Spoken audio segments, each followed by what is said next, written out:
Baik. Bismillahirrahmanirrahim. Assalamualaikum warahmatullahi wabarakatuh.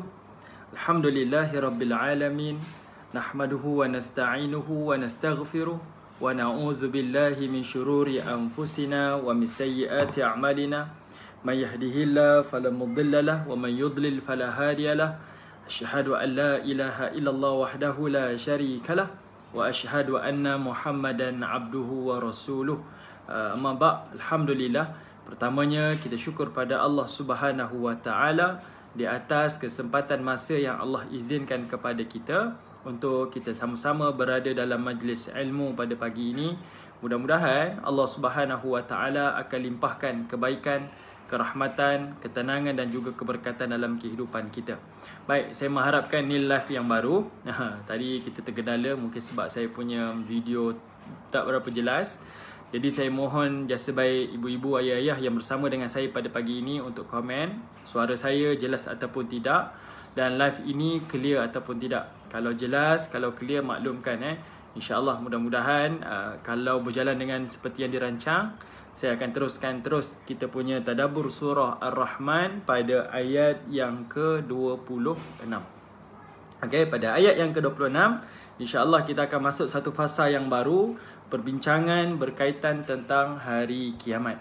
Okey, berkaitan tentang hari kiamat. Mungkin ada antara kita yang tertanya dan terfikir, surah ini dikenali sebagai surah Ar-Rahman yang merujuk kepada Tuhan yang Maha Pemurah, Tuhan yang Maha Penyayang, yang kita dah bincang pada awal dahulu ayat pertama apa yang dimaksudkan dengan Ar-Rahman. Kita tertanya-tanya, adakah pemurahnya Allah Ta'ala sampai menceritakan dalam ayat ni yang explain tentang diri Allah yang Maha Pemurah. Allah cerita tentang kiamat, Allah Ta'ala cerita tentang ancaman-ancaman yang berada di dalam neraka Allah. Allah Ta'ala ceritakan tentang azab, Allah Ta'ala ceritakan tentang suasana hari kiamat yang kita akan nak bincang lepas ni, macam mana berlakunya kiamat dan sebagainya. Adakah itu pun tanda Ar-Rahman, tanda pemurahnya Allah? Sebenarnya tuan-tuan yang dirahmati oleh Allah, kalau ikut secara dalil aklinya, secara logik akal, rasionalnya, sebenarnya tanda kasih tak semestinya adalah dengan bermanja-manja, tak semestinya dengan hanya meluahkan perasaan cinta dan sebagainya. Namun menzahirkan ancaman, memaklumkan sesuatu bencana, musibah, keburukan, itu juga adalah tanda kasih seseorang kepada seseorang. Misal seorang ibu maklumkan, awak tak belajar sekarang, akan datang awak akan susah. Ada ayat ancaman di situ. Adakah ibu kita mengancam tanda ia tidak menyukai kita, tak menyayangi kita? Sudah tentu tidak. Tanda dia memberi ancaman itu adalah kerana tanda kasihnya dia kepada kita. Dia maklumkan, dia ingatkan kita, dia nasihatkan kita, adalah sebagai satu peringatan supaya kita berjaga-jaga, berhati-hati, supaya kita sampai masa nanti, sampai ke waktu tersebut, kita bersedia untuk menghadapi apa-apa kemungkinan. Okey, baik ibu-ibu, ayah-ayah yang dirahmati oleh Allah, alhamdulillah, insya-Allah kita akan teruskan live ini. Semuanya maklumkan audio dan video jelas. Cuma kelemahan saya di Facebook ni, di handphone ni, kalau saya share, saya tak dapat nak share saya punya teks, saya punya dokumen berkaitan tentang tadabbur surah Ar-Rahman. Ada beberapa yang saya dah prepare untuk ibu-ibu, ayah-ayah tonton, okay, untuk kita sama-sama semak nanti. Cuma tak dapatlah nak share sebab live kita punya tak apa-apa clear.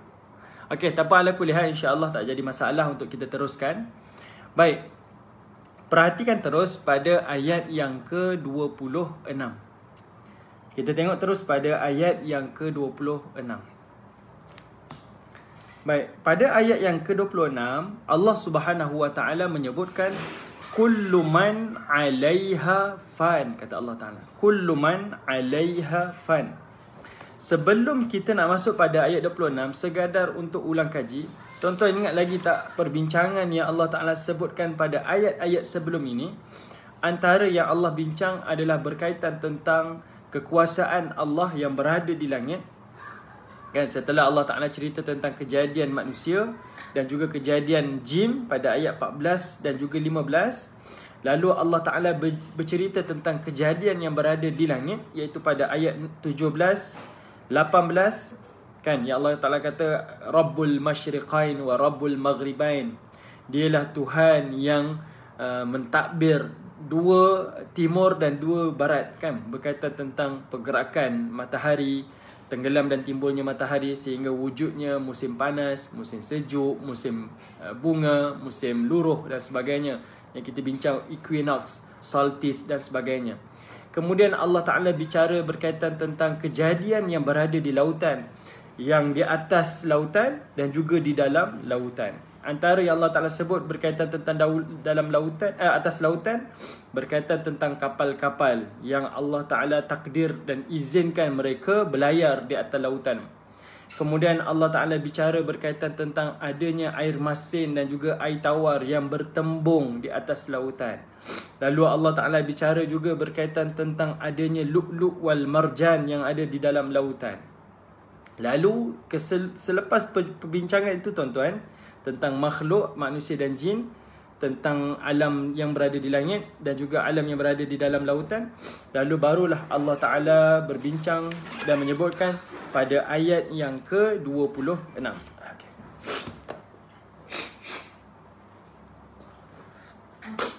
Okey, tuan-tuan yang dirahmati oleh Allah,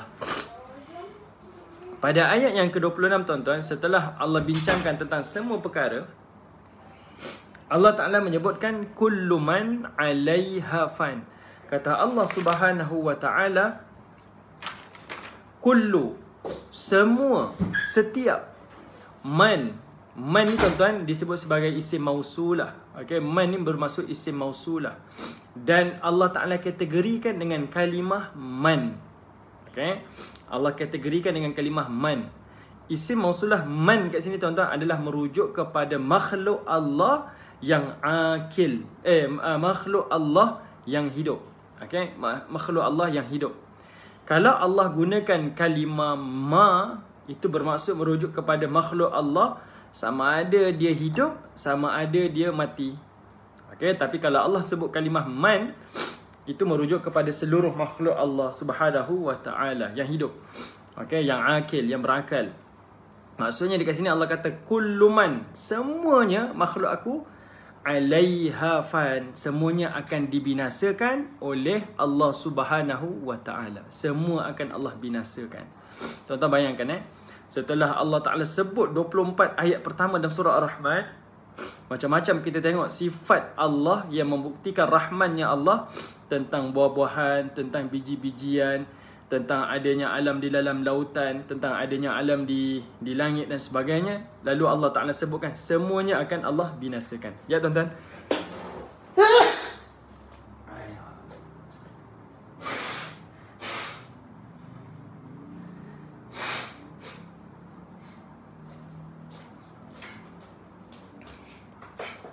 Okey, baik. Tak maaf. Terbersim, tak maaf. Baik. Okey. Lalu Allah Subhanahu wa Ta'ala menyebutkan semua kejadian yang kita lihat di alam ni, dari sudut rezeki yang kamu makan, dari sudut diri kamu yang aku ciptakan, dari segi langit yang kamu junjung, dari segi bumi yang kamu pijak, lautan yang kamu berlayar dan sebagainya, semuanya berlaku dalam keadaan fan, iaitu semuanya akan dibinasakan. Sampai satu masa nanti, saat yang telah ditentukan oleh Allah, mereka semua akan fan, semuanya akan binasa. Sebab itu kita sebut alam ni tuan-tuan, dunia ni kita sebut alam ni fana. Fana, kan? Kalimah fan pada ayat yang ke-26, fan itu bermaksud binasa. Okay? Fan itu bermaksud binasa. Dan selalu kita sebut dalam bahasa kita, dunia yang fana ni, dunia yang bakal binasa. Okay? Fan. Fan maksudnya binasa. Allah kata, ni satu ingatan. Dan ini adalah satu nasihat yang jelas daripada Allah Subhanahu wa Ta'ala kepada kita. Semua yang ada berada di atas alam, semuanya Allah Subhanahu wa Ta'ala akan binasakan. Tidak ada yang kekal. Okay? Tidak ada yang kekal. Semuanya akan binasa. Nikmat binasa, manusia pun akan binasa. Okay? Tuan-tuan bayangkan, 24 ayat Allah Ta'ala dah explain detail lah berkaitan semua perkara.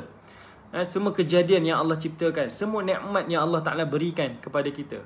Dan Allah kata, kullu man 'alaiha fan. Semuanya akan Allah Subhanahu wa Ta'ala akan binasa. Tidak ada satu pun yang kekal. Melainkan, Allah kata apa? Wa yabqa.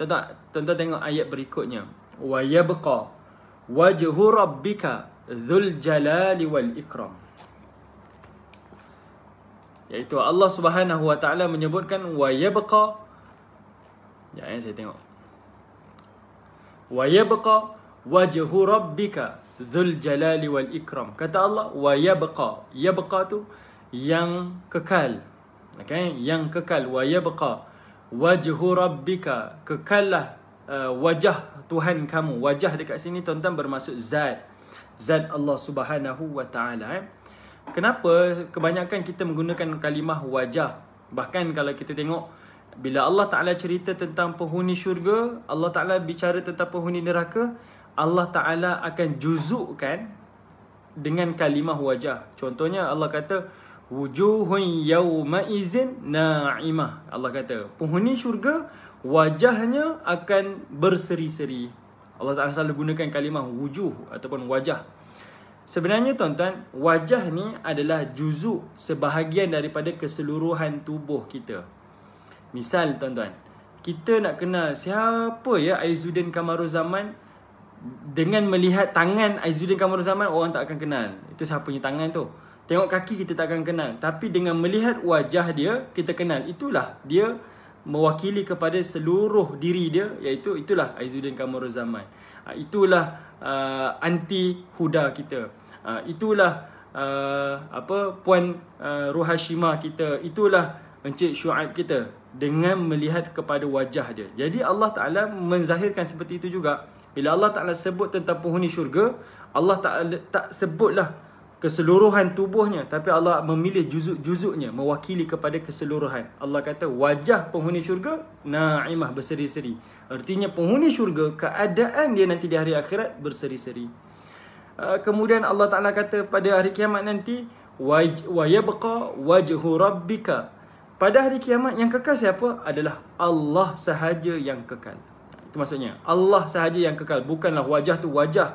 Okey, tapi wajah yang kekal tu milik Allah tu adalah diri Allah sahaja yang kekal. Kita sebut sebagai zat. Kan kalau kita belajar ilmu tauhid, dia ada zat, dia ada sifat dan sebagainya kan. Okey, sekarang maksudnya wajah di sini adalah zat. Yang kekal adalah Allah Subhanahu wa taala dan makhluk-makhluk yang Allah Ta'ala pilih, yang Allah Ta'ala izinkan. Baik, kemudian Allah Subhanahu wa taala kata yang kekal adalah Allah, dan Allah Ta'ala sebut nama dia iaitu Dzul Jalali wal Ikram. Okey, Dzul Jalali wal Ikram. Okey, sebelum saya pergi lebih jauh tuan-tuan, mungkin ada yang terfikir, tertanya-tanya, mungkin saya cuba andaikan. Bila sebut zat, apa maksud zat ni tuan-tuan? Kita selalu dengar zat Allah, zat Allah. Zat ni bermaksud itulah dirinya. Okay, zat itu adalah merujuk itulah dirinya. Okay, kalau manusia, zat manusia kita kata zat manusia kita lah. Ada kepalanya, ada seluruh komplit, itulah manusia, zat dia. Jadi Allah Ta'ala bila kita sebut zat Allah, maka apa yang ada pada diri Allah itulah milik Allah, dan itulah Allah. Kita tak boleh nak takwil, kita tak boleh nak bayangkan. Walaupun Allah Ta'ala sebut berkaitan tentang yadunnya, wajahnya, tersenyumnya dan sebagainya, Allah ketawa dalam hadis-hadis Nabi, itu terpulang kepada Allah Subhanahu wa taala. Dia tidak sama sekali sama dengan makhluk. Itu kita punya keimanan kita seperti itu. Jelas yang disebutkan dalam Quran dan hadis seperti itu. Cuma sekarang ni yang saya nak tekankan, bila sebut wajah, itu adalah merujuk kepada zat Allah, diri Allah Subhanahu wa taala. Bagaimana keadaan, itu kita lepaskan kepada Allah Subhanahu wa taala. Okey. Kemudian Allah kata Allah Ta'ala Dzul Jalali wal Ikram. Yang mana Allah Ta'ala ni kita sebut sebagai Asmaul Husna, antara nama-nama Allah, iaitu Allah ni Dzul Jalali wal Ikram. Apa maksud Al-Jalal dan apa maksud Ikram? Okey, kalau tuan-tuan boleh buat nota, kalimah Al-Jalal, Dzul tu maksudnya memiliki. Okay? Allah Ta'ala memberi namanya adalah Dzul Jalali wal Ikram, iaitu memiliki. Dzu bermaksud memiliki. Al-Jalal, Al-Jalal dekat sini bermaksud keagungan, kebesaran dan keperkasaan. Itu maksud Al-Jalal. Okey, keagungan, kebesaran, keperkasaan. Okay, itu bermaksud al-jalal. Manakala wal ikram, al-ikram bermaksud kemuliaan dan juga kedermawan. Okay, boleh? Saya ulangi sekali tuan-tuan. Kalimah Zul Jalali wal Ikram itulah adalah nama Allah Subhanahu wa taala. Jadi Zu tu maksudnya memiliki, Al-Jalal, Al-Jalal bermaksud kebesaran, keagungan, keperkasaan. Manakala Al-Ikram bermaksud kemuliaan dan juga kedermawan. Pemurahnya Allah Subhanahu wa taala. Sebab itu kalau kita sebut Ramadan Karim, Allahu Akram. Selalu istilah ataupun ucapan Arab berbalas macam itulah. Okay, Ramadan Karim, Allahu Akram. Ramadan tu pemurah, manusianya pemurah, memberinya lebih. Tapi kita jawab Allahu Akram. Allah Maha Pemurah lagi. Allah Maha Dermawan lagi. Okay. Okay. Okay, baik. Tuan-tuan yang dirahmati oleh Allah Subhanahu wa taala. Tuan-tuan yang dirahmati oleh Allah. Sekarang kita perhatikan tuan-tuan.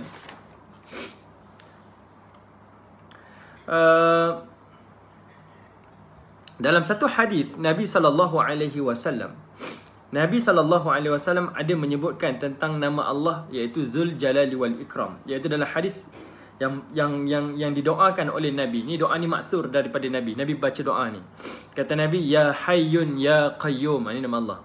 Ya Badi'as samawati wal ard, ya Dzal Jalali wal Ikram, la ilaha illa anta birahmatika nastaghithu aslih lana sya'nana kullah wa la takilna ila anfusina tarfata 'ain wa la ila ahadin min khalqika. Kata Nabi, ya Hayyun ya Qayyum, wahai Tuhan yang maha hidup, yang maha berdiri. Ya Badi'as samawati wal ard, yang wahai Tuhan yang menjadikan langit dan juga bumi. Ya Zalal Jalali wal Ikram, dan wahai Tuhan yang mempunyai keperkasaan dan juga kemuliaan. La ilaha illa anta, tidak ada Tuhan melainkan engkau semata. Birahmatika nastaghithu aslih lana sya'nana kullah, dengan rahmatmu lah kami memohon pertolongan. Dan perbaikilah keseluruhan keadaan kami secara keseluruhan. Wala takilna ila anfusina tarfata 'ain, dan janganlah engkau bebankan urusan kami pada diri kami. Wala ila ahadin min khalqika, dan juga janganlah kau serahkan kami kepada salah seorang daripada makhluk kamu. Maknanya Nabi SAW ada amalkan doa ini, doa yang saya bacakan ini tuan-tuan, yang mana Nabi menyebutkan nama Allah, ya Hayyun ya Qayyum, dan juga ya Dzal Jalali wal Ikram. Okay? Baik, tuan-tuan yang dirahmati oleh Allah Subhanahu wa taala. Macam mana kita nak perhatikan kalimah Al-Jalal ni? Al-Jalal ni maksudnya Allah yang maha agung, Allah yang maha perkasa, Allah Ta'ala yang maha memiliki segala keperkasaan. Itu maksudnya Allah Ta'ala yang memiliki segala-galanya. Itu maksudnya Al-Jalal. Sesiapa yang mengingkari, tak membesarkan Allah, mensyirikkan Allah, maksudnya dia telah menafikan Al-Jalal. Allah Ta'ala yang maha perkasa, Allah Ta'ala lah yang maha agung. Dia kita kata apa? Dia mengingkari Allah Ta'ala tu Al-Jalal. Maka dengan Allah Al-Jalal lah yang akan menjatuhkan hukuman kepadanya. Okay? Tetapi bagi manusia yang memuliakan Allah, yang membesarkan Allah, yang mengakui Al-Jalal adalah milik Allah Subhanahu wa taala, maka Allah Ta'ala menzahirkan Al-Ikram dia, betapa penyayangnya dia, betapa mulianya dia, betapa dermawannya dia, dengan melalui nikmat-nikmat yang Allah berikan, sama ada di dunia juga sama ada di hari akhirat. Yang ini tuan-tuan adalah ucapan ataupun teks yang disebutkan oleh Al-Imam Ibn Kathir di dalam kitab tafsir dia. Sebab kalau saya baca dengan teks tafsir tuan-tuan, kata Imam Ibn Kathir, dia kata apa? Bila Allah Ta'ala menyebutkan dirinya adalah Dzul Jalali wal Ikram, bermaksud Allah lah yang mempunyai kebesaran dan Allah lah yang mempunyai kemuliaan. Dan itu menyebutkan Allah yang maha berhak. Sebab itu dia ada kalimah Dzul tu, Dzul, memiliki tu. Maknanya Allah lah yang paling berhak untuk dibesarkan dan paling berhak untuk dimuliakan. Sesiapa yang menentang, sesiapa yang derhaka, maka Allah Ta'ala akan mengazab dan menghukum dia. Ini yang disebutkan oleh Al-Imam Ibn Kathir. Okey. Baik, tuan-tuan yang dirahmati oleh Allah Subhanahu wa Ta'ala. Kalau kita tengok di sini tuan-tuan, bila Allah kata Allah lah yang memiliki Al-Jalal, keperkasaan dan juga Al-Ikram, memiliki keperkasaan dan juga kemuliaan, itu menunjukkan Allah Ta'ala tak memerlukan kepada makhluk untuk membesarkan dia. Okay? Allah tak perlukan kepada makhluk untuk besarkan Allah Subhanahu wa Ta'ala. Dia tak perlu pun, sebab dia yang memiliki. Berbeza dengan manusia tuan-tuan.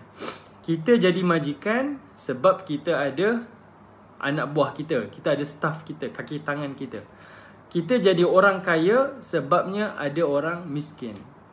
Okay? Kita sebab dibandingkan. Kita jadi raja, penguasa, pemimpin sebab kita ada rakyat di bawah kita. Kita saling memerlukan tuan-tuan.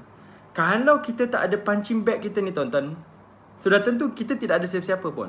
Nak kata kaya, siapa kamu punya pair kamu? Nak kata kamu kaya, mesti ada orang miskin, barulah kamu ni kaya. Barulah kata kamu ni majikan setelah kamu ada kaki tangan. Selagi mana kamu tak ada kaki tangan, selagi itulah kamu tak boleh kata kamu ni majikan. Okay? Maknanya kita memerlukan kepada makhluk untuk memberi ataupun meletakkan kita ni sesiapa. Tetapi tidak kepada Allah Ta'ala. Makhluknya sembah dia ataupun tidak, syirik kepada dia ataupun tidak, ataupun makhluk tak pedulikan dia ataupun tidak, Allah Ta'ala tetap Al-Jalal wal-Ikram. Okay?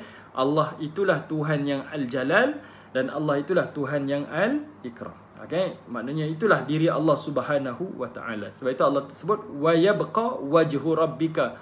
Semua makhluk akan mati. Semua nikmat akan hancur, semuanya akan binasa.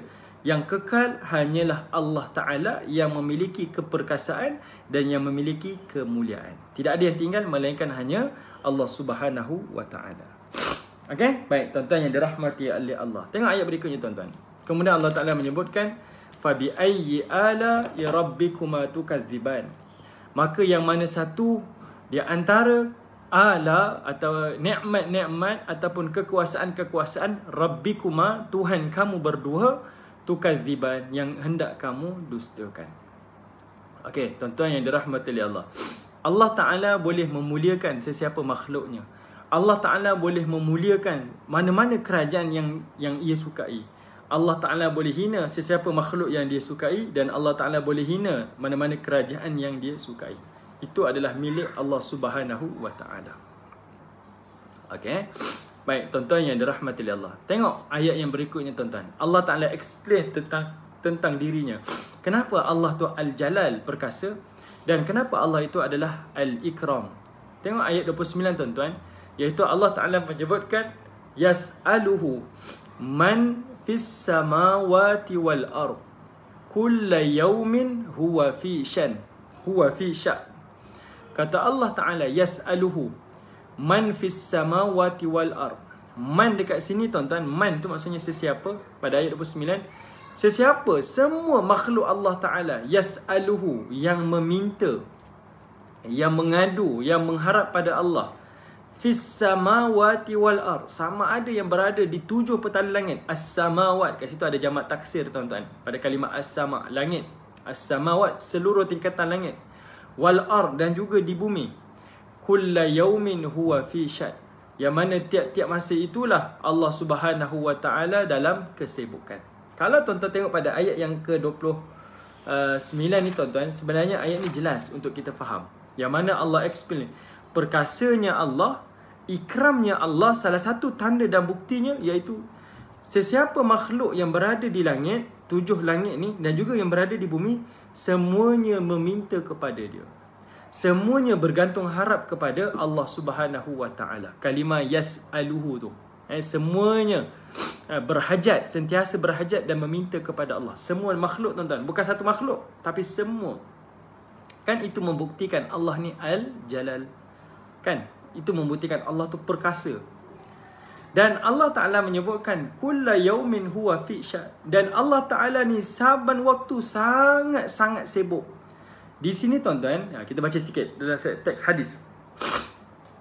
mungkin kita kata tanya-tanya, apa yang dimaksudkan dengan kalimah ayat 29 tu, kalimah syan tu. Syan, shin, hamzah, nun tu. Syan dekat situ bermaksud sibuk. Okey, sibuk. Bila Nabi SAW membaca hadis ni tuan, membaca ayat ni tuan-tuan, iaitu kata Nabi kullu yaumin huwa fi syan, maka sahabat-sahabat Nabi SAW tanya pada Nabi SAW, apakah syan tersebut? Apa kesibukan tersebut? Maka Nabi SAW menjawab, kesibukan yang pada kalimah syan dekat sini adalah merujuk pada Allah Ta'ala sibuk memberikan keampunan dosa kepada hambanya, melapangkan kesempitan hambanya, dan juga meninggikan sesuatu kaum dan merendahkan sesuatu kaum. Di situ merujuk kepada Al-Jalal. Allah Ta'ala tu memang maha perkasa. Okey? Perkasa yang pertama adalah kerana semua makhluk di langit dan di bumi meminta pada Allah. Yang kedua, dalam hadis Nabi, keperkasaan Allah Al-Jalal tu, bila ditanya kepada sahabat tanya pada Nabi, apa yang dimaksudkan dengan sibuk? Syan tu pada Allah Ta'ala, iaitu Allah sibuk memberikan pengampunan pada hamba dia, sibuk memberikan, melapangkan kesempitan kepada hambanya, sibuk meninggikan hambanya, dan sibuk merendahkan hambanya. Okay, di situ menunjukkan kepada sifat Allah yang Al-Jalal. Dan di situ juga merujuk kepada Allah juga Al-Ikram, yang mana Allah Ta'ala mulia dan Allah Ta'ala yang maha dermawan. Sebab Allah memberi tuan-tuan. Orang minta pengampunan, Allah beri, tak mengurang pun pada sifat Allah Ta'ala. Kita kalau memberi, dia mengurangkan harta kita, mengurangkan apa yang kita miliki. Tetapi tidak kepada Allah Ta'ala. Sibuk tu dalam keadaan dia memberi. Memberi pengampunan, memberi kelapangan, memberi itu, memberi ini. Sebab itu Allah sifatkan dia sebagai Al-Ikram. Saya ulangi sekali tuan-tuan. Al-Ikram adalah bermaksud kemuliaan. Tapi Al-Ikram juga adalah merujuk kepada kedermawan. Sifat dermawan tu. Sifat memberi tu. Yang pemurah. Okay?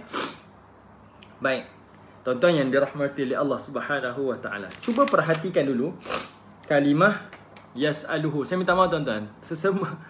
Okey.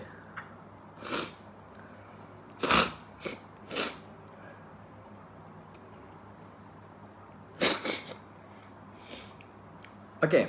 Baik, tuan-tuan yang dirahmati oleh Allah. Kata Al-Imam Ibn Kathir. Okey, kata Al-Imam Ibn Kathir. Dia kata pada ayat yang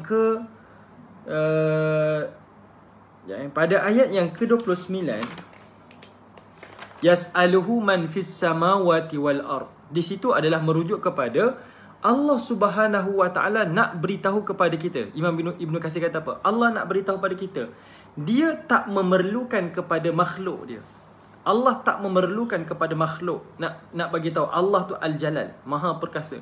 Dia tak perlukan kepada makhluk, tapi Allah nak bagi tahu makhluk yang perlukan kepada dia. Makhluk yang sangat memerlukan kepada Allah. Itu namanya Al-Jalal. Orang perkasa tuan-tuan. Pemimpin yang berkuasa. Nak tunjuk dia berkuasa ataupun tidak, iaitu rakyatnya akan sentiasa mengharapkan pertolongan dia, perlindungan daripadanya, pengawalan, penjagaan daripadanya. Itu maksudnya nak tunjuk ni satu kerajaan yang sangat-sangat berkuasa. Rakyat yang mengharapkan kepada dia. Tapi berbeza dengan Allah, Allah tak mengharapkan kepada makhluk dia. Allah tak perlukan pada makhluk. Manusia perlukan kepada makhluk. Pemimpin perlu rakyat untuk dia dibuktikan sebagai pemimpin. Ada bandingan kan? Nak jadi pemimpin mesti ada rakyat. Boleh ke seseorang tu dia duduk seorang-seorang, kita kata dia pemimpin? Siapa yang kamu pimpin? Tak ada siapa-siapa. Saya pemimpin. Tak boleh.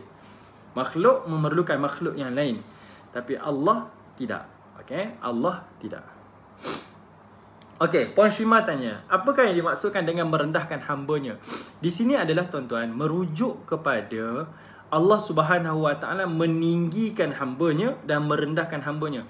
Allah boleh muliakan sesiapa hambanya dan Allah Ta'ala boleh membinasa dan menghancurkan sesiapa hambanya. Okey, Allah boleh hina sesiapa yang dia nak, Allah Ta'ala boleh muliakan sesiapa yang dia nak. Okey. Alright. Okey, itu yang maksud merendahkan hamba-Nya tu. Okey, baik tuan-tuan yang dirahmati oleh Allah. Okey, kemudian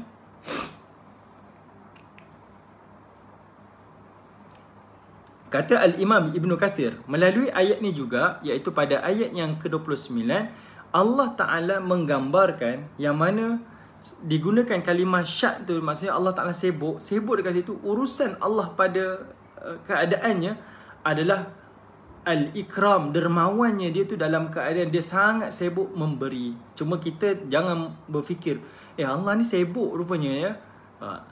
Sebab tak sesuai dan tak kena bila kita mengatakan Tuhan yang tak terikat dengan waktunya, tak terikat dengan apa-apa ni, sebab tak kenalah dengan Allah Ta'ala. Kita kata Allah tu sibuk, Allah itu lapang dan sebagainya. Wallahualam, kita tak mengetahui. Cuma kalimah syan dekat situ, sibuk itu adalah untuk membayangkan kepada kita Allah Ta'ala tu betul-betul ikram. Yang mana dalam keadaan Allah Ta'ala tu nak memberi pengampunan, nak memberikan kelapangan kepada hamba yang meminta. Sebab itu ayat 29 Allah gunakan kalimah yas'alu tu.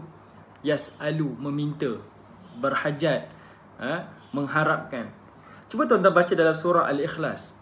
Allah Ta'ala sebut siapa Allah Ta'ala. Antara Allah kata yang pertama, Allah tu adalah Allahu Ahad, Allah yang Esa. Yang kedua Allah kata Allah itu Allahus Samad, Allah yang bergantung semua makhluk kepadanya. Mungkin kita kata ada makhluk yang tak bertuhankan Allah, agama-agama lain lah. Ada agama ni, agama ni, dia tak meminta pada Allah Ta'ala. Mungkin pada lidahnya, pada i'tiqadnya dia tak bergantung pada Allah, tapi Allah kata aku adalah As-Samad, makhluk semuanya bergantung pada aku. Macam mana tuan-tuan kita nak faham ayat tu? Iaitu kita perhatikan, walaupun seorang yang tak beragama Islam, yang tak beriman pada Allah, dia kata saya tak perlukan Allah, tapi saya macam mana nak kata semua makhluk mengharapkan pada Allah? Tengok pada dirinya, oksigen yang dia bernafas semuanya berhajat kepada Allah. Sel-sel pada tubuhnya berhajat kepada Allah Ta'ala. Rezeki yang dia makan berhajat kepada Allah Ta'ala. Apa lagi? Apa yang ada pada tubuh kita tuan-tuan sebenarnya tak boleh menafikan, semuanya bergantung dan berharap, berhajat kepada Allah Subhanahu wa Ta'ala. Okey, sekalipun i'tiqadnya saya tak percaya pada tentang Tuhan ni, saya tak percaya pada Allah, itu mulut kamu, tapi dari sudut zahir, dari sudut keseluruhan hidup kamu, semuanya berhajat kepada Allah Ta'ala. Sebab itu Allah kata Allahus Samad, semua bergantung kepada Allah. Dan itu menunjukkan sifat Al-Jalal. Dan sifat Al-Ikram, iaitu Allah berikan semuanya. Okey, boleh faham tuan-tuan? Boleh? Kalau perlu ulang, saya ulang lagi sekali. Saya minta maaf kalau kurang jelas. Okey, saya cuba tengok. Ada mungkin yang bertanya dan sebagainya. Okey. Baik, boleh? Boleh teruskan? Perlu saya ulang? Okey, saya ulang lagi sekali tuan-tuan nak bagi kita faham. Bila Allah kata yang kekal adalah zat Allah, Dzul Jalal wal Ikram, yang memiliki Al-Jalal, keperkasaan, kebesaran, keagungan, wal Ikram, dan juga kemuliaan, dan juga kedermawan. Okey, Allah Ta'ala ni. Jadi ayat ni tuan-tuan, Allah Ta'ala nak beritahu kepada kita pada ayat yang ke-29, Allah explain apa yang dimaksudkan dengan Al-Jalal, apa yang dimaksudkan dengan Al-Ikram. Antaranya iaitu Allah kata Al-Jalalnya Allah, iaitu seluruh makhluk yang berada di langit, 7 petala langit ni, dan juga semua makhluk yang berada di bumi, semuanya yas'aluhu, meminta kepadanya, berhajat kepadanya, bergantung harap hidupnya kepada Allah Subhanahu wa Ta'ala. Itu merujuk pada Allah memang perkasa. Dan juga Allah Ta'ala tu Al-Ikram. Ikramnya dekat mana? Ikramnya Allah Ta'ala sebab Allah Ta'ala sibuk memberi apa yang diminta oleh makhluknya. Okey, boleh? Okey, itulah Allah yang maha kekal. Okey, yang tidak akan mati dan tidak ada penghujungnya. Okey, yang kekal, yang tidak mati dan tidak ada penghujungnya. Allah akan kekal selama-lamanya. Kullu man 'alaiha fan. Semua nikmat yang kamu nampak, yang aku sebutkan, semua binasa. Dan semua makhluk yang aku ciptakan semua binasa. Wa yabqa wajhu rabbik, yang tinggal hanyalah Allah Taala yang memiliki al-jalal wal ikram. Okey, tuan-tuan boleh nampak kesinambungan ayat yang Allah Taala nak sampaikan kepada kita bermula daripada ayat yang ke-26 sampailah pada ayat yang ke-29. Okey. Jadi kita faham dah apa yang dimaksudkan dengan sibuk dekat situ. Sibuk dalam keadaan Allah Ta'ala memberi ni. Sengaja Allah Ta'ala sebut kalimah sibuk dekat situ. Sebab sibuk dalam keadaan nak menunjukkan kepada makhluk dia supaya mudah faham. Sibuk Allah, sibuk dalam keadaan memberi. Sebab nak jelaskan kalimah ikram. Kita tuan-tuan sibuk mana pun, sibuk kita nak collect harta kan. Manusia sibuk nak collect harta. Dia bukan sibuk nak memberi, tapi tidak kepada Allah. Allah Ta'ala sibuk dalam keadaan dia memberi. Memberi pengampunan, memberi kelapangan, memberi kemudahan kepada hamba-Nya. Yang ini yang disebutkan oleh Nabi SAW. Kita jangan kata sibuk tu sibuk. Sibuk tu maknanya sibuk sangat lah. Tak. Sibuk tu adalah untuk apa kita sebut dia sebagai simbolik sahaja. Kalimah sahaja nak tunjukkan Allah Ta'ala tu betul-betul adalah al-ikram. Okay. Baik, tuan-tuan yang dirahmati oleh Allah.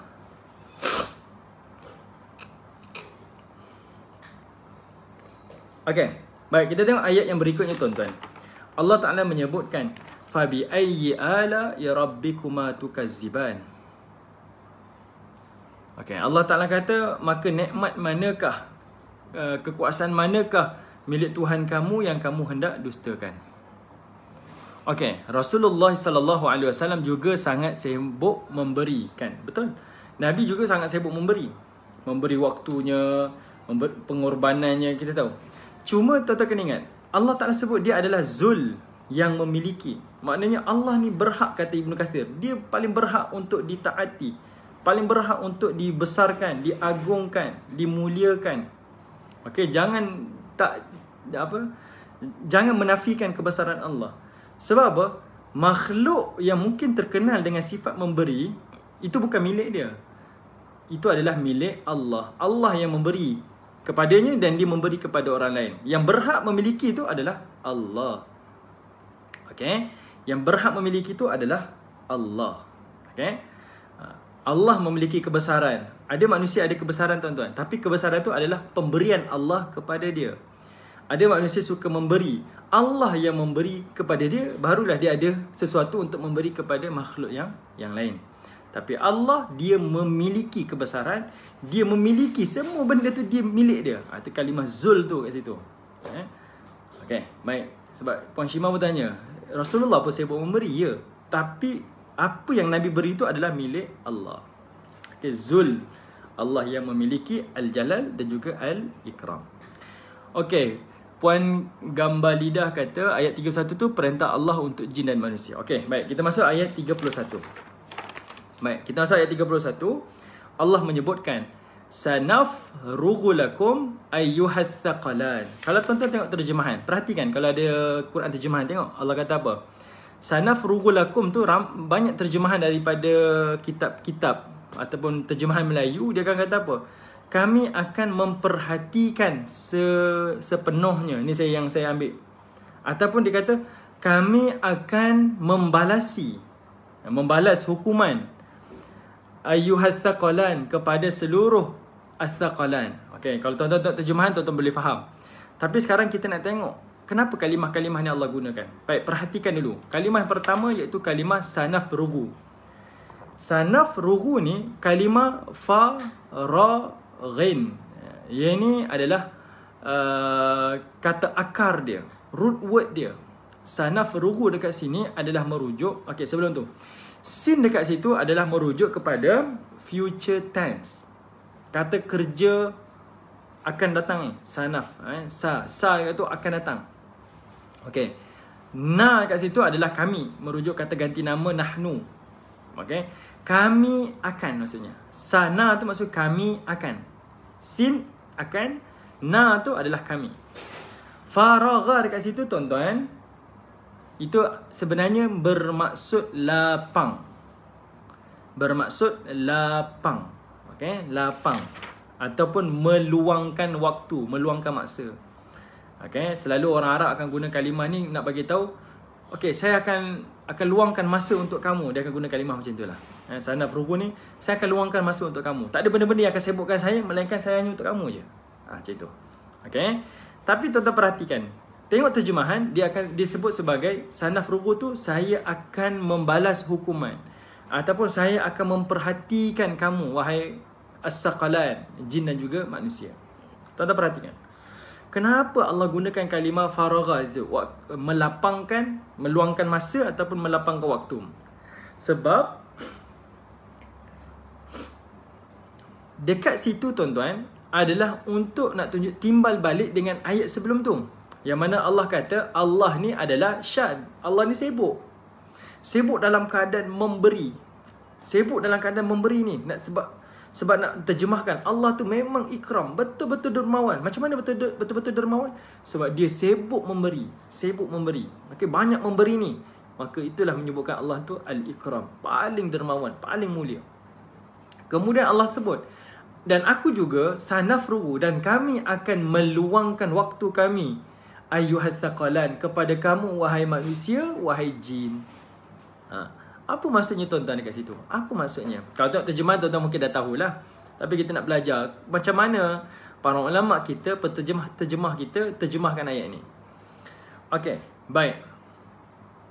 Bila ada yang terjemahkan sebagai kami akan membalas hukuman, membalas hukuman perbuatan kamu di dunia ni, dosa ke pahala tu, terjemahan tu antara yang tepat. Kenapa? Sebab mereka melihat kepada ayat sanafrugu. Sanafrugu tu adalah kalimah sin tadi saya sebut tu adalah future tense yang bermaksud akan datang. Maksudnya benda tu akan berlaku. Okey, bukanlah Allah kata aku meluangkan waktu untuk manusia di dunia, tapi akan meluangkan waktu. Maksudnya merujuk pada waktu hari akhirat. Okey, hari akhirat Allah Taala akan luangkan waktunya untuk manusia. Dan tengok pula kalimah as-saqalan. As-saqalan. As-saqalan ni bermaksud dua berat, dua benda berat. As-saqal, tha, qaf, lam, kata akar dia, root word dia bermaksud berat. Kita belajar bahasa Arab dia, kita belajar tajwid ada mad lazim mustaqal kalimi. Mad lazim mustaqal harfi. Kan? Mustaqal ni berat, benda yang berat. Saqalan ni berat. Tapi as-saqalan, dua benda berat, kita maklum, kalau terjemahan kita tahu, itu merujuk kepada jin dan juga manusia. Dalam hadis Nabi SAW, Nabi ada terjemahkan. Nabi ada sebut. Kata Nabi, yasma'ahu kullu syai' illa thaqalain. Kata Nabi, semua makhluk akan dengar kecuali as-thaqalain. Ada dua makhluk yang diberatkan. Merujuk pada jin dan juga merujuk pada manusia. Apa maksud berat di sini tuan-tuan? Manusia dan jin diberatkan, dipertanggungjawabkan dengan perbuatan-perbuatan mereka. Dosa yang dia buat, dia kena tanggungjawab. Pahala yang dia buat, dia akan tanggungjawab. Itu diberatkan. Diberatkan dengan sesuatu kepadanya. Apa tindakan dia, perbuatan dia, percakapan dia, pendengaran dekat dunia, semuanya Allah akan bertanggungjawabkan kepada dia. Jadi, para ulama kita, penterjemah kita terjemahkan, di situ adalah Allah Ta'ala akan menghisap manusia dan juga jin di hari akhirat. Sebab kalimah sa pada kalimah sanafruhu dan juga pada kalimah as-saqalan, perbuatan manusia tu. Di situ maksudnya adanya dosa dan pahala yang Allah akan hisap pada manusia dan juga jin di hari akhirat. Okey, boleh tuan-tuan. Kata Al-Imam Ibn Kathir, kata Ibn Jurayj, ini antara ulama-ulama tafsir. Dia kata apa? Ayat ni adalah ayat ancaman. Ayat ni adalah ayat ancaman. Sebab di dunia Allah sibuk memberi pengampunan. Allah Ta'ala sibuk memberi kelapangan. Allah Ta'ala sibuk memakbulkan, mustajabkan doa hambanya. Di hari akhirat, sanafrugu, Allah akan luangkan waktunya, berikan waktunya untuk manusia, untuk dihisap dosa dan pahala hambanya. Itu maksud dia. Boleh tuan-tuan? Okey, jelas? Perlu saya ulang? Okey. Pertama yang tuan-tuan kena ingat, pada ayat sebelum ni Allah gunakan kalimah syan, iaitu Allah sibuk dalam keadaan memberi. Kemudian pada ayat ni Allah gunakan kalimah faragha sanafrughu tu, maksudnya Allah Ta'ala akan lapangkan waktu pada hari akhirat. Okay, maksudnya di hari akhirat Allah Ta'ala tetapkan ada satu waktu untuk Allah Ta'ala hisap manusia. Macam mana penterjemah kita boleh dapat kalimah hisap tu? Sebab ada kalimah sa akan datang merujuk pada hari akhirat, dan juga pada kalimah al-thaqalan merujuk kepada jin dan manusia yang dipertanggungjawabkan dosa dan pahala. Maksudnya di hari akhirat Allah akan luangkan waktu untuk manusia dan jin. Luang waktu untuk apa? Sudah tentu meluangkan waktu untuk menghisap manusia, menilai perbuatan-perbuatan mereka, pahala dan juga dosa yang telah mereka lakukan. Jelas tuan-tuan? Boleh? Okey, saya tengok dulu komen-komen. Kalau ada, saya takut ada yang tak jelas dan sebagainya. Okey, berat betul. Puan Syimah kata al-thaqalan maksudnya berat. Maknanya kitalah dua-dua makhluk yang diberatkan, dipertanggungjawabkan dengan amal perbuatan kita. Okey, itu maksudnya berat dekat situ. Al-thaqalan. Okey. Anti Huda kata apa? Sekejap. Okey, betul. Terima kasih Anti. Jadi pada ayat yang ke-31, sanafrughu lakum ayyuhal thaqalan, Ibn Jurayj kata, Al-Imam Ibn Kathir kata, ini adalah ayat ancaman. Okey, ini adalah ayat ancaman. Sebab Allah Ta'ala akan fokus pada hari kiamat nanti, menetapkan satu waktu untuk menghisap amalan kita dan juga menghisap amalan-amalan makhluk yang bernama jin. Okey, Allah Ta'ala akan lapangkan waktu, akan perhatikan semua perbuatan-perbuatan kita. Okey, ini satu ancaman daripada Allah Subhanahu wa Ta'ala. Okey. Ya, saya tengok sikit tuan-tuan. Kalau teks daripada Ibn Kathir ada lagi tak dia kata.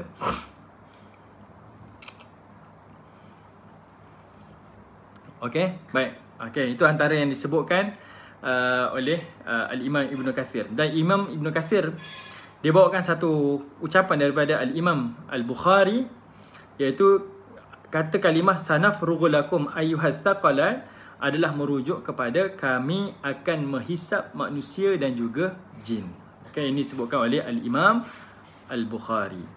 Okey. Baik tuan-tuan yang dirahmati oleh Allah Subhanahu wa Ta'ala. Jadi kita pun dah faham apakah yang dimaksudkan dengan penterjemah kita. Kami akan menghisap jin dan juga manusia. Macam mana penterjemah boleh keluarkan terjemahan seperti itu? Adalah sudah tentu dengan kalimah-kalimah yang kita tengok tadi. Pertama dengan kalimah sa. Sa dekat situ adalah akan datang, benda yang akan berlaku di masa akan datang, hari akhirat. Dan juga pada kalimah al-thaqalan, manusia diberatkan dengan dosa dan juga pahala dia. Okey, baik. Kemudian kita tengok ayat yang berikutnya. Allah menyebutkan fabi ayyi ala'i rabbikuma tukazziban. Maka nikmat manakah, kekuasaan Tuhan kamu manakah yang kamu hendak dustakan? Sudah tentu tidak ada satu pun yang kita boleh dustakan nikmat Allah dan juga kekuasaan daripada Allah Subhanahu wa Ta'ala. Okey, boleh tuan-tuan? Okey, saya nak teruskan lagi. Tuan-tuan perhatikan lagi. Bila Allah Ta'ala dah cerita di hari akhirat, tuan-tuan perasan tak? Macam mana Allah Ta'ala masuk cerita alam dunia nak menuju hari akhirat? Allah kata semua akan binasa, akan hancur. Maknanya Allah Ta'ala dah masuk fasa cerita kiamat. Kullu man 'alaiha fan. Kemudian Allah sebut wa yabqa wajhu rabbika dzul jalali wal ikram. Yang kekal, yang tinggal, yang hidup saja adalah Allah. Kemudian Allah Ta'ala bicara lagi, dan kami akan membalasi hukuman kepada manusia dan juga jin setiap amalan yang dia lakukan. Ada ancaman dekat situ. Manusia dah kena berhati-hati dah. Maknanya habis tempoh kita dekat dunia, nikmat macam-macam kita ada, nikmat macam-macam kita rasa, macam-macam nikmat yang kita miliki, Allah kata semuanya akan dihisap. Semuanya akan ditanya. Semuanya akan dipersoalkan di hari akhirat. Kenapa? Sebab apa yang kita miliki hari ini milik Allah. Sebab Allah pemiliknya, maka dia layak untuk tanya pada kita, apa yang kamu buat dengan nikmat aku beri? Sebab Allah pemilik nikmat. Kita ni adalah perantara antara orang lain dapat nikmat, Allah Ta'ala lalu melalui kita. Okay, jadi Allah persoalkan, nikmat yang saya beri pada kamu ni, yang milik saya ni, apa yang kamu buat? Kamu ambil jadikan manfaat ataupun kamu jadikan dia sebagai mudarat. Allah persoalkan. Sebab dia pemilik. Jadi dia ada hak untuk bertanya. Jadi hati-hati kat situ. Kemudian, pada ayat yang berikutnya, Allah Ta'ala sebut pada ayat yang ke-33. Ayat 33 ni panjang tuan-tuan. Cuba tuan-tuan perhatikan. Allah kata apa? Ya ma'syaral jins wal ins. Kata Allah, wahai ya ma'syara, ya wahai wahai sekalian. Ya ma'syara tu maksud wahai keseluruhan, wahai sekalian, al-jin wal ins. Jin dan juga manusia. Sengaja Allah Ta'ala sebut jin dahulu, kemudian baru Allah Ta'ala sebut manusia. Ada sebab tuan-tuan, kita akan tengok sampai habis. Allah kata wahai jin, seluruh jin, wahai seluruh manusia. Tak terkecuali, semua terbabit, manusia dan juga jin. Kata Allah, inistata'tum an tanfudhu min aqtaris samawati wal ard fanfudhu, kata Allah. La tanfudhuna illa bisultan. Okey, kita tengok pada terjemahan dulu tuan-tuan. Nanti kita tengok terjemahan kalimah dengan kalimah. Allah kata apa? Wahai sekalian jin dan juga manusia.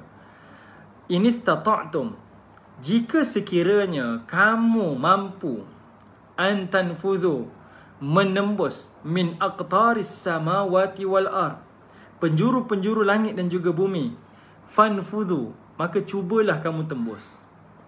La tanfudhu, kamu tidak akan dapat menembusnya illa bisultan, melainkan dengan kekuatan. Apa yang Allah Ta'ala sampaikan tuan-tuan? Pada ayat 33 sebenarnya adalah satu cabaran daripada Allah kepada kita dan juga jin. Kamu adalah al-thaqalan. Semua yang kamu buat dekat dunia, aku akan persoalkan. Semua nikmat yang aku berikan kepada kamu, aku akan soal. Semua yang kamu miliki, aku akan tanya. Semua amalan kamu, aku akan hisap. Kemudian Allah kata apa? Ya ma'syaral jin wal ins, wahai jin dan juga manusia, inistata'tum an tanfudhu, sekiranya kamu boleh tembus langit dan bumi ni, sekiranya kamu boleh lari pada hari kiamat nanti. Maknanya kamu dah berada di mahkamah Allah. Kalau kamu boleh lari, lari. Allah kata, kalau kamu boleh lari, inistata'tum an tanfudhu min aqtaris samawati wal ard. Kalau kamu boleh lari, kamu boleh tembus mana-mana pelusuk bumi, penjuru langit dan bumi ni, fanfudhu, kata Allah, fanfudhu, maka cuba kamu tembus. Cuba lagi, cuba. Kemudian Allah kata, la tanfudhu, kamu takkan boleh lari, kamu takkan boleh tembus. Okey, tuan-tuan perhatikan.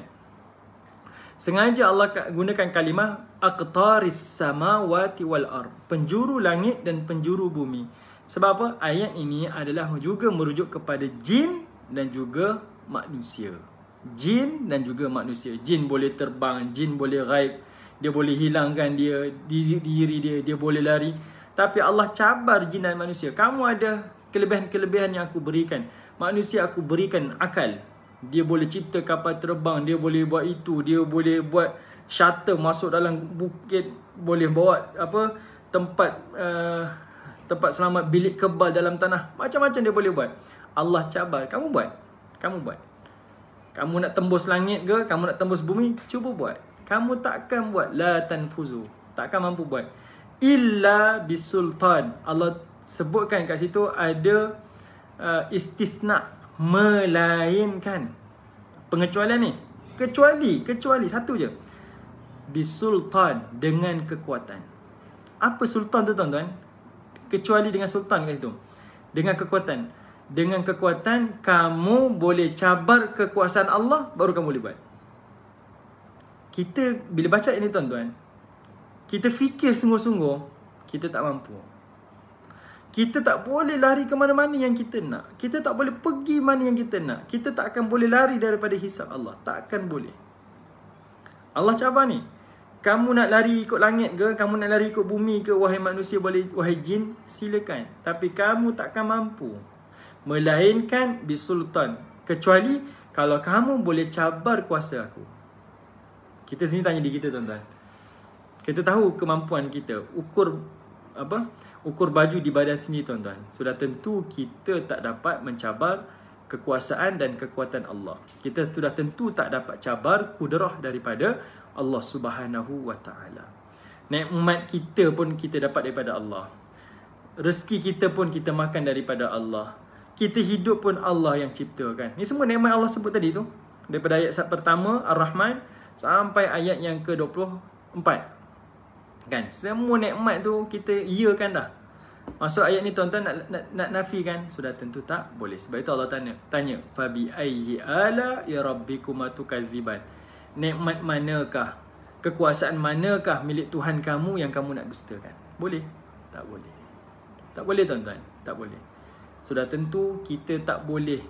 Kita tak boleh buat nak larikan diri ke, nak buat sesuatu yang mencabar Allah Ta'ala, tak boleh. Yang kita boleh buat apa yang kita boleh kawal, iaitu jaga tingkah laku kita, jaga amalan kita, jaga ketaatan kita hanya milik Allah Subhanahu wa Ta'ala.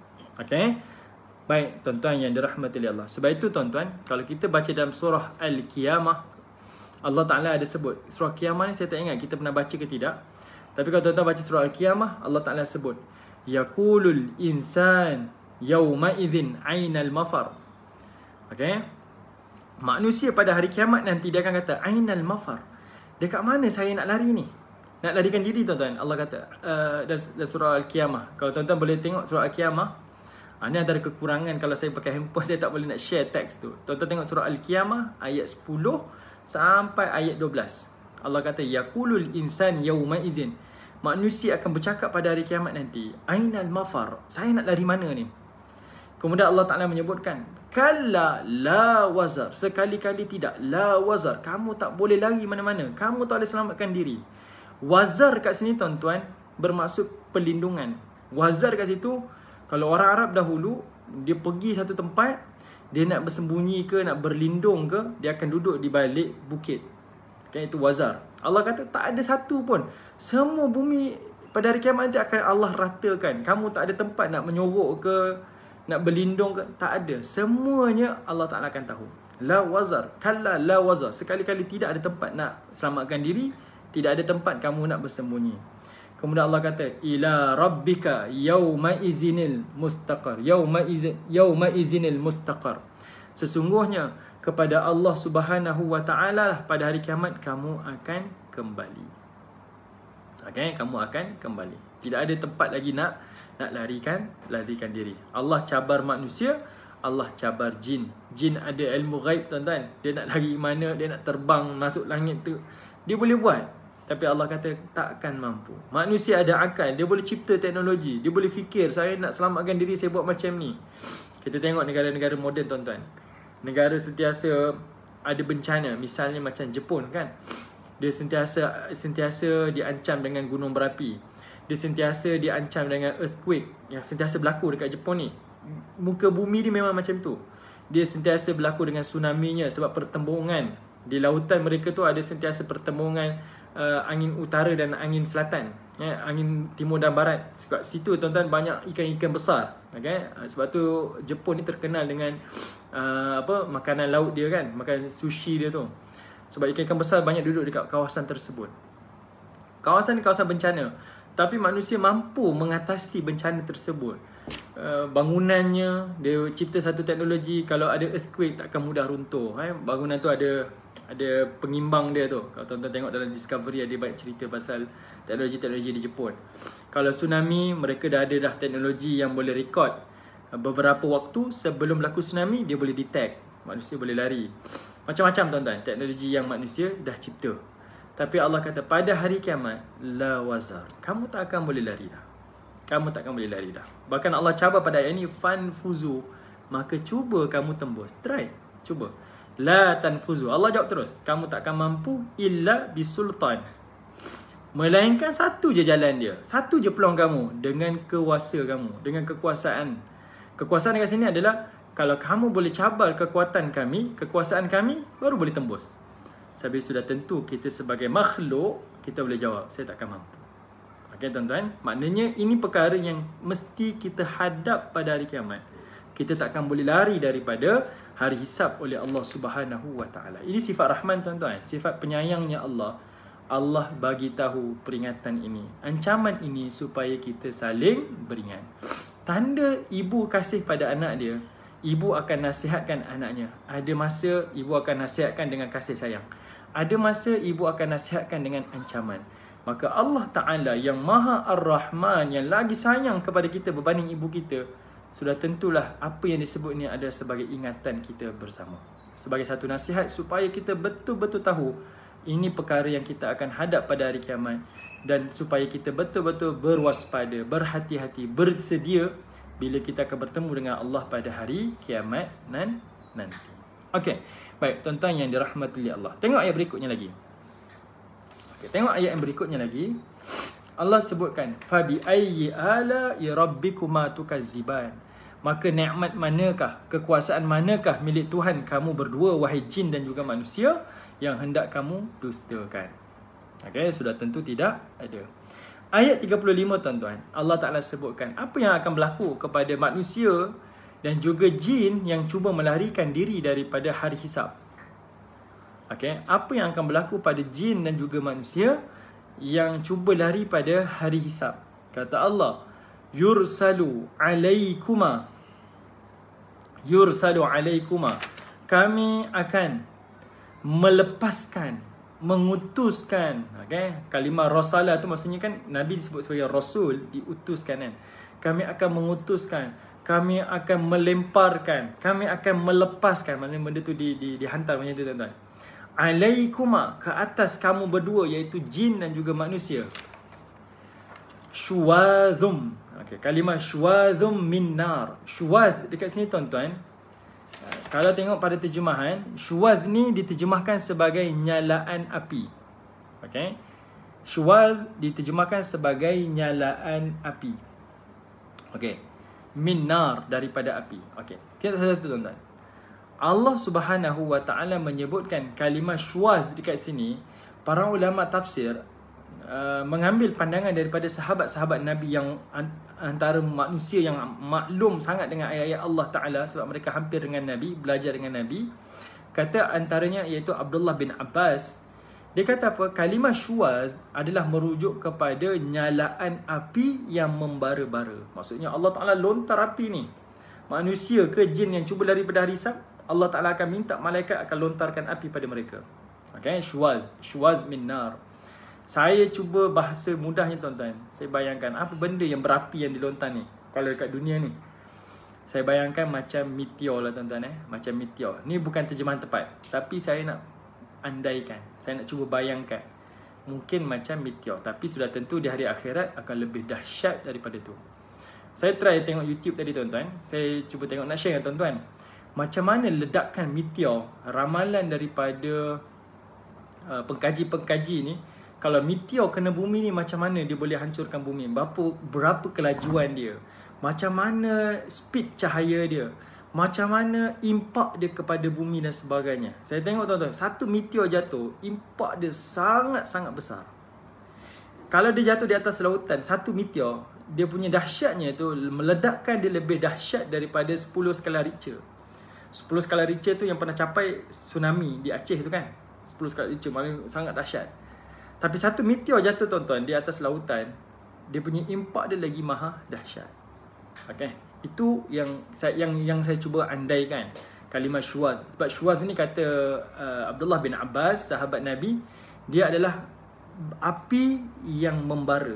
Okay, api yang membara. Dan Allah kata syuwadhum min nar, satu cahaya, satu percikan api min nar, daripada ni kan. Dan Allah kata yursalu alaikuma, dilontarkan, dihantar kepada kamu, dibaling ni. Maknanya jin ke manusia cuba lari, Allah akan campakkan melalui malaikat-malaikatnya, campak batu-batu yang berapi ni kepada mereka-mereka yang cuba lari daripada hari hisab. Okay, itu saya bayangkan, itu adalah meteor. Wallahu a'lam tuan-tuan, boleh jadi betul, boleh jadi tidak. Okay, Puan Shima, Abdullah bin Abbas kata bukan api daripada neraka. Syuwadh ni iaitu nyalaan api yang membara. Okey, nyalaan api yang membara. Okey, menyalaan api yang membara. Satu benda yang besar lah, lontaran Okey, baik. Kemudian Allah kata wa nuhasum. Okey, Allah Ta'ala menyebutkan kalimah Ada dua Satu syuaz, satu lagi wa nuhasun. Ada syuaz, ada nuhas. Ada dua ni. Ada syuaz, ada nuhas. Siapa-siapa yang cuba lari daripada hari hisab, Allah kata mereka akan dilontarkan dengan syuaz dan akan dilontarkan dengan nuhas. Okay. Syuaz ni lontaran api bercahaya yang membara.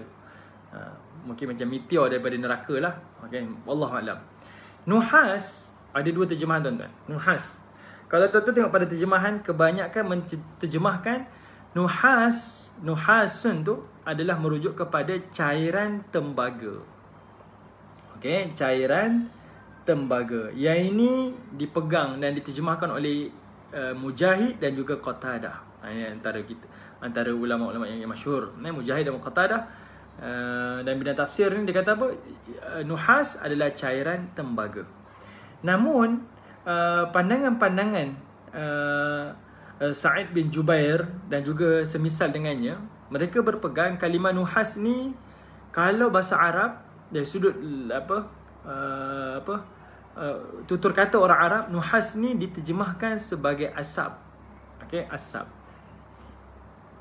Okey, maknanya orang Arab zaman silam, kalau dia orang Arab ni kalau disebut asap, dia akan gunakan kalimah nuhas. Okey, nuhas. Dan Al-Imam Ibn Kathir, dia ada bawa satu syair Arab yang menyebut tentang asap api ni dengan kalimah nuhas. Okey. Okey. Cuma dekat sini tuan-tuan menarik, ada dua perkara. Nuhas diterjemahkan sebagai asap dan juga nuhas diterjemahkan sebagai cairan tembaga. Okey. Pertama tuan-tuan nak bagi bayangan, kalau siapa yang terjemahkan sebagai asap, maksudnya bola berapi tu yang dilontarkan kepada mereka yang nak cuba lari ni, jin dengan manusia ni, bola tu berapi macam meteor dan dia berasap lah. Misal macam tu. Pandangan yang kedua, kalau yang kata nuhas ini adalah cairan tembaga, seperti mana disebutkan oleh Qatadah dan juga Mujahid, dia kata apa? Manusia yang cuba lari daripada neraka ni, daripada hari hisab, jin yang cuba lari daripada hari hisab, setelah mereka dilontarkan dengan batu-batu berapi, iaitu syuaz, mereka akan dituangkan di atas kepala mereka, ubun-ubun mereka dengan nuhas, dengan cairan tembaga. Cairan tembaga ni tuan-tuan, dia benda yang paling panas tuan-tuan. Okey, kita sebut cairan timah tuan-tuan.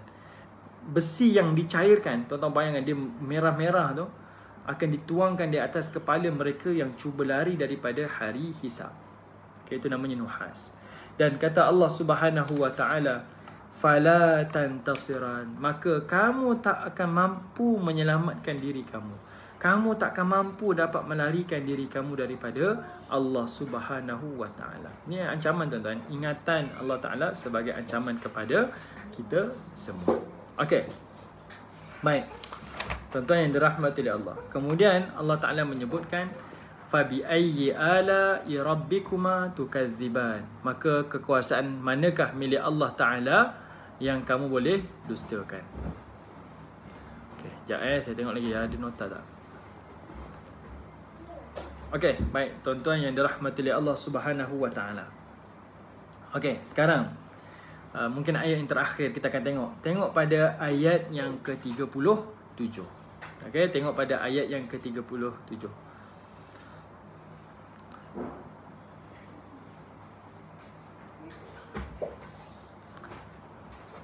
Okey. Okey, terima kasih Puan Syimah yang buat nota. Terima kasih. Baik, ayat yang ke-37 Allah Ta'ala menyebutkan فَإِذَنْ شَقَّتِ السَّمَاءُ فَكَانَتْ وَرْدَةً كَالدِّهَانِ. Okay. Allah Ta'ala menyebutkan فَإِذَنْ شَقَّتِ السَّمَاءُ. Tuan-tuan ingat tak? Kita baca surah Al-Insyiqaq dulu. إِذَا السَّمَاءُ انشَقَّتْ. Okay. Kat situ Allah Ta'ala menggunakan fi'lul madhi, kata kerja lepas, past tense. Okay. Setiap cerita berkaitan tentang hari kiamat, kalau digunakan dengan kata kerja lepas, past tense, itu bermaksud kata kerja sesuatu peristiwa yang mesti dan akan berlaku secara pasti. Okay, tutup pintunya. Tutup pintunya. Tutup pintu. Okay, baik. Jadi Allah Ta'ala kata izas sama unsyaqqat. Kalimah unsyaqqat tu, okay, kat situ adalah past tense. Dan Allah gunakan lagi sekali sini tuan-tuan, fa idzan syaqqatis sama. Okay, dan apabila as-sama, langit ni akan terpecah. Okay, al-insyiqaq kita sebut dah. Apa beza al-insyiqaq dan juga apa beza al-infitar? Iza sama'un syaqqat dengan ayat iza sama'un fatarat. Okay, kalau al-infitar, langit terpecah dan terbelah secara keseluruhan, kesempurnaan terbelah. Tapi kalau Allah gunakan kalimah insyiqaq, itu maksudnya terpecah-pecah. Tak secara keseluruhan lagi, tapi baru terpecah-pecah. Okay, separuh-separuh terpecah. Jadi Allah kata apa? Kat sini ada kalimah past tense, benda yang akan berlaku. Nak kata ini benda yang pasti berlaku, mesti berlaku secara pasti. Okay, ini dari sudut i'jazul lughah seperti itu. Jadi Allah kata apa? Langit akan terpecah pada hari kiamat nanti. Fakanat wardah. Okay, fakanat wardah. Kalau tuan-tuan tengok terjemahan, dia kata kalimah wardah ni, wardah dalam bahasa Arab, bahasa Melayu kita adalah bunga ros, bunga mawar lah. Jadi Allah kata langit tu akan berubah warnanya seperti merah mawar.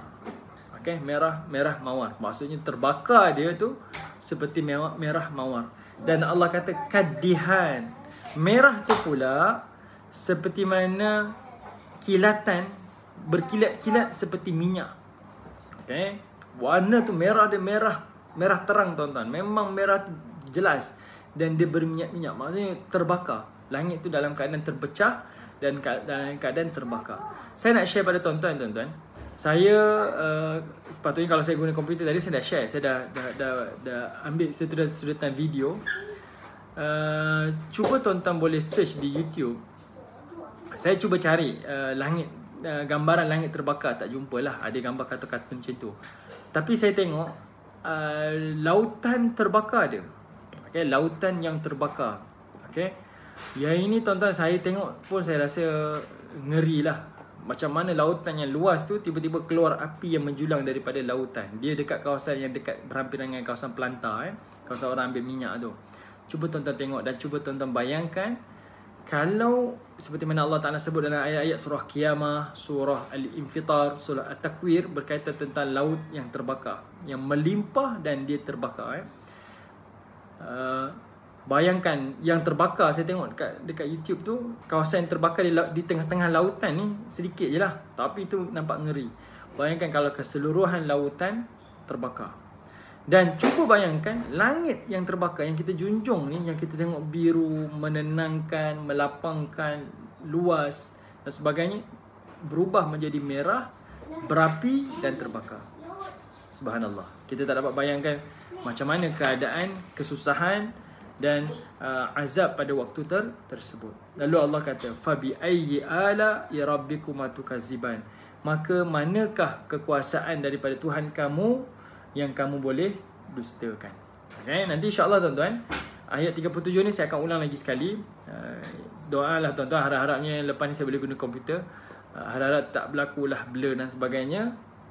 Saya akan share tuan-tuan video-videonya, gambar-gambarnya dan nota-nota daripada saya. Semoga ada manfaat kepada semua. Ini antaralah yang kita boleh tengok. Kita berhenti pada ayat yang ke-37 dan insya-Allah kita akan sambung pada waktu dan masa yang akan datang. Sekadar ingatan bersama tuan-tuan, saya dah ulang saban minggu. Insya-Allah berbaki dalam lebih kurang 3 hari ke 4 hari. Tak silap saya, Khamis Ahad ni ataupun Isnin ni akan masuk 1 Zulhijjah. Kita akan tunggu pengumuman dulu.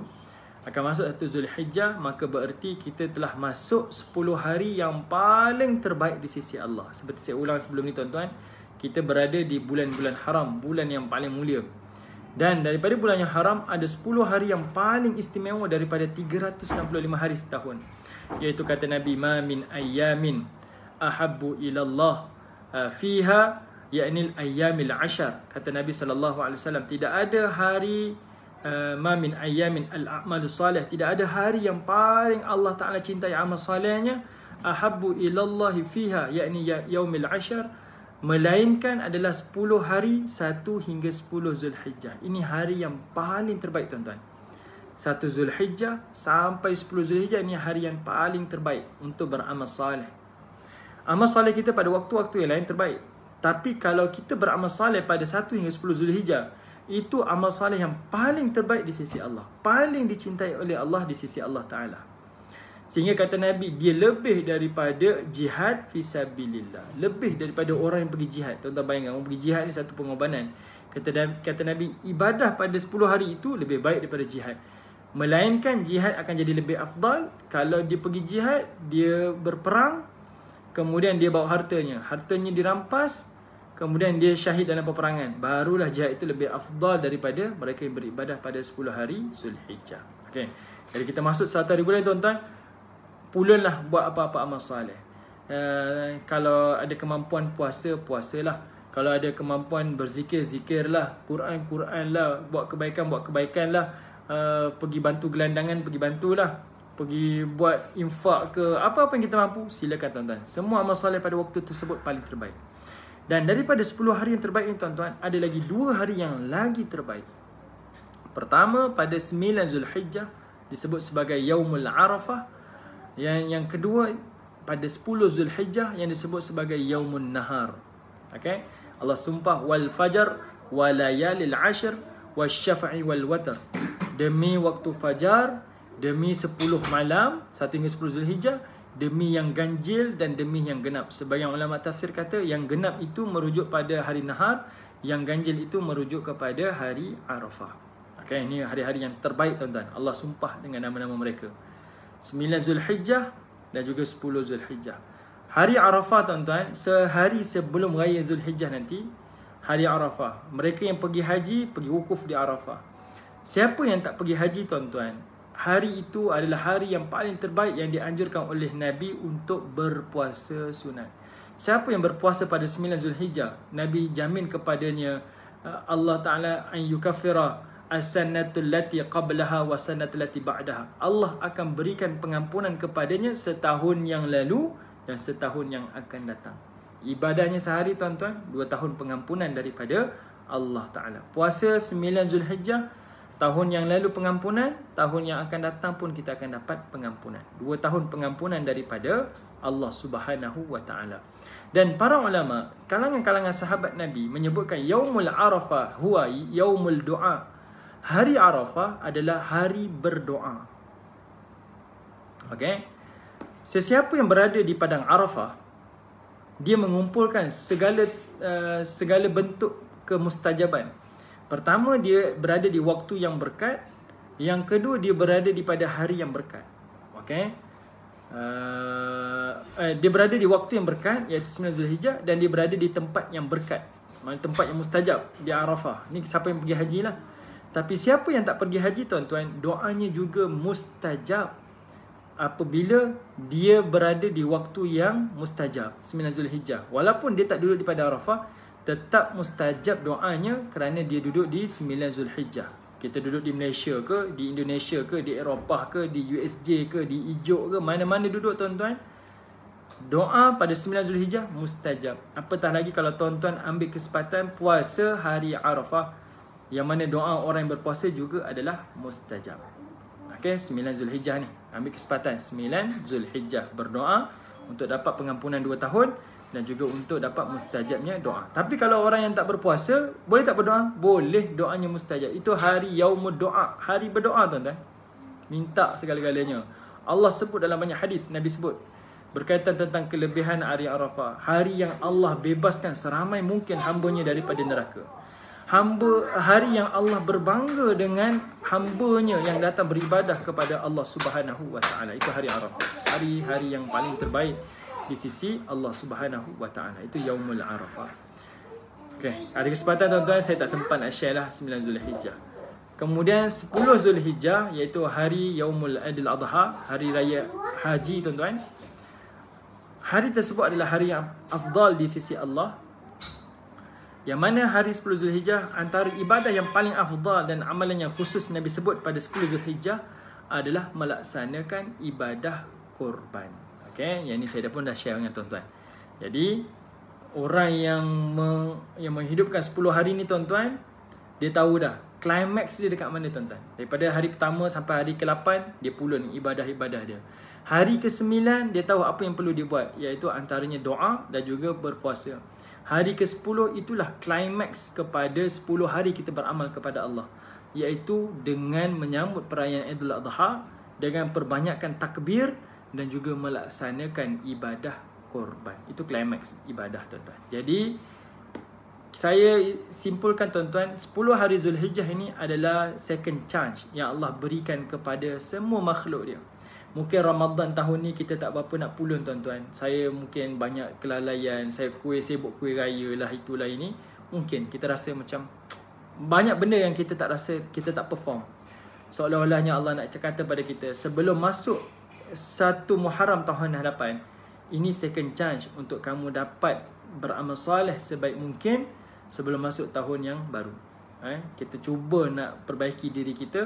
Kita cuba nak tinggalkan 1442 Hijrah tahun ni, tuan-tuan, dengan kenangan amal soleh yang terbaik di sisi Allah Ta'ala. Paling tidak dapat pengampunan Allah, paling tidak kita dapat pahala ibadah haji ataupun dapat pahala ibadah korban. Okay? Yang sangat terbaik di sisi Allah Subhanahu wa Ta'ala. Ini 10 hari yang paling terbaik. Jangan lepaskan peluang untuk kita beramal soleh di sisi Allah Subhanahu wa Ta'ala. Okey, jadi ala kulli hal saya berhenti dekat sini. Mudah-mudahan ada manfaat daripada majlis ini, tuan-tuan. Semoga Allah Subhanahu wa Ta'ala terima amalan kita, dan semoga Allah Subhanahu wa Ta'ala mengampuni saya dan kita semua kalau ada kesalahan kesilapan di sisinya, insya-Allah. Assalamualaikum warahmatullahi wabarakatuh.